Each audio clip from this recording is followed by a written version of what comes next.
Berikut daftar 22 korban meninggal dalam kebakaran di gedung kantor Teradron, Jakarta. Yang pertama Saiful, lalu Nisa, Mirza, Cynthia, Pariem, Apriana, Ninda, Rehan, Ariel, Yoga, dan Rosdiana.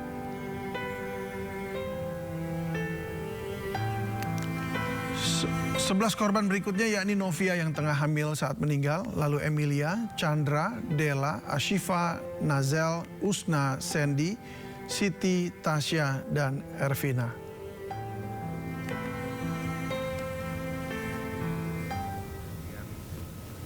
Polisi memastikan penyebab kematian korban adalah karena menghirup asap beracun seperti karbon monoksida, kemudian sekujur tubuh terbakar. Sementara itu, pada hari ini 7 jenazah dari 22 korban tewas kebakaran gedung Teradron Cempaka Putih telah teridentifikasi.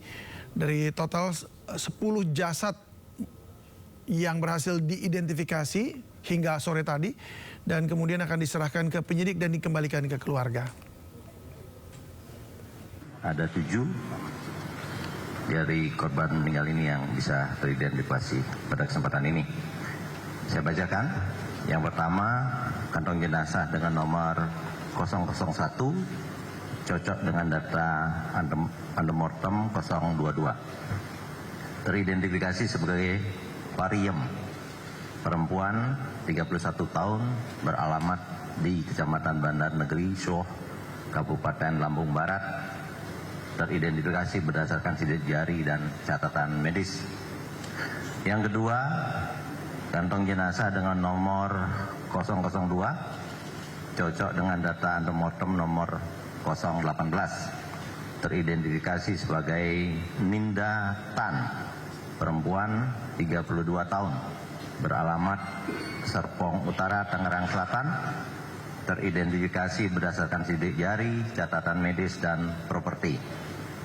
Yang ketiga, kantong jenazah dengan nomor 003 cocok dengan data antemortem 009. Teridentifikasi sebagai Muhammad Ariel Budiman, laki-laki 24 tahun, beralamat Mampang Perapatan, Jakarta Selatan.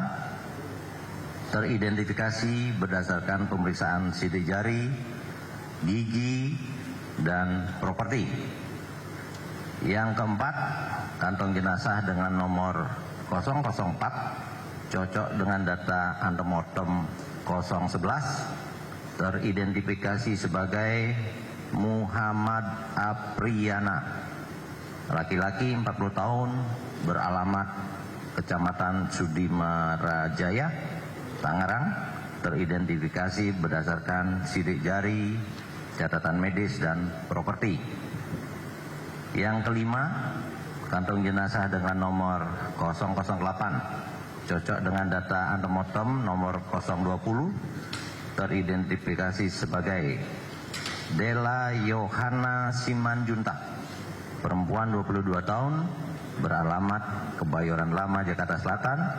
Teridentifikasi berdasarkan sidik jari, catatan gigi, tanda medis, dan properti. Yang keenam, kantong jenazah dengan nomor 009 cocok dengan data antemortem nomor 001. Teridentifikasi sebagai Nasaelia Sabita Nuraziza, perempuan 27 tahun, beralamat Tanah Abang, Jakarta Pusat. Teridentifikasi berdasarkan sidik jari, catatan gigi, tanda medis, dan properti. Yang terakhir, yang ketujuh, kantong jenazah dengan nomor 010 cocok dengan data AM nomor 021. Teridentifikasi sebagai Atinia Isnaini Rashidah, perempuan 18 tahun, beralamat Kecamatan Makassar, Jakarta Timur. Teridentifikasi berdasarkan sidik jari, tanda medis, dan properti. Demikian sudah kita sampaikan semuanya, berjumlah. Sementara itu, Puslap 4 Mabes Polri melakukan olah TKP titik awal dugaan kebakaran di gedung kantor Teradron, Jakarta. Selain itu, ia menyampaikan saksi kunci kebakaran masih mengalami kondisi terguncang.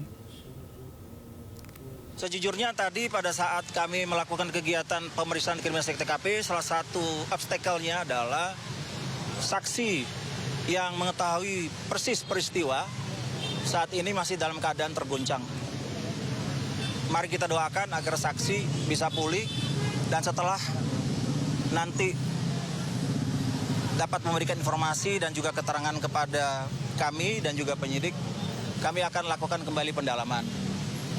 Untuk hasil yang kedua yaitu dari tim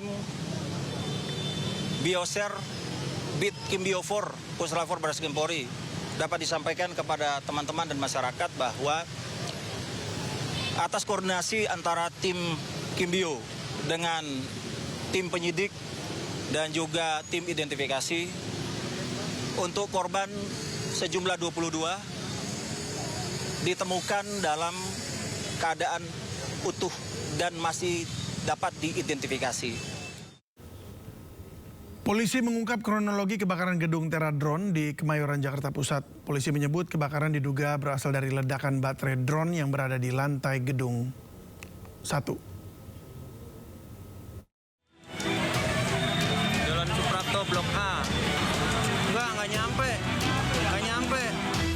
Polres Metro Jakarta Pusat mengungkap kronologi terbakarnya gedung Teradron di Kemayoran, Jakarta Pusat yang terjadi pada Selasa 9 Desember. Polisi menyebut kebakaran pertama kali diketahui antara pukul 12.30 hingga pukul 12.50 waktu Indonesia Barat. Petugas juga menyebut api diduga berasal dari lantai 1 gedung yang memiliki 7 lantai itu. Penyebab kebakaran diduga berasal dari ledakan baterai drone. Kebakaran sempat dipadamkan oleh salah satu karyawan namun tidak berhasil.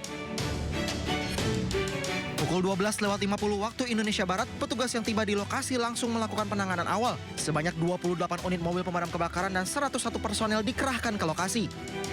Sekitar pukul 15.00 waktu Indonesia Barat, api berhasil dipadamkan namun proses penyisiran korban masih terus berlangsung. Setelah api berhasil dikuasai, petugas kemudian mengevakuasi korban tewas dari bangunan yang terbakar. Hingga pukul 16.50 waktu Indonesia Barat, polisi mengonfirmasi korban meninggal sebanyak 22 orang, di mana 7 diantaranya laki-laki dan 15 lainnya perempuan termasuk 1 ibu hamil. Saat ini polisi masih menyelidiki kemungkinan adanya unsur kelalaian dalam kebakaran yang menghanguskan gedung Teradron. Menteri SDM Bahlil Lahadalia minta maaf karena sistem kelistrikan di Aceh belum sepenuhnya pulih seperti yang dijanjikan pekan lalu. Informasi yang akan kami hadirkan usai jeda berikut ini. Tetap bersama kami di Sindo Prime.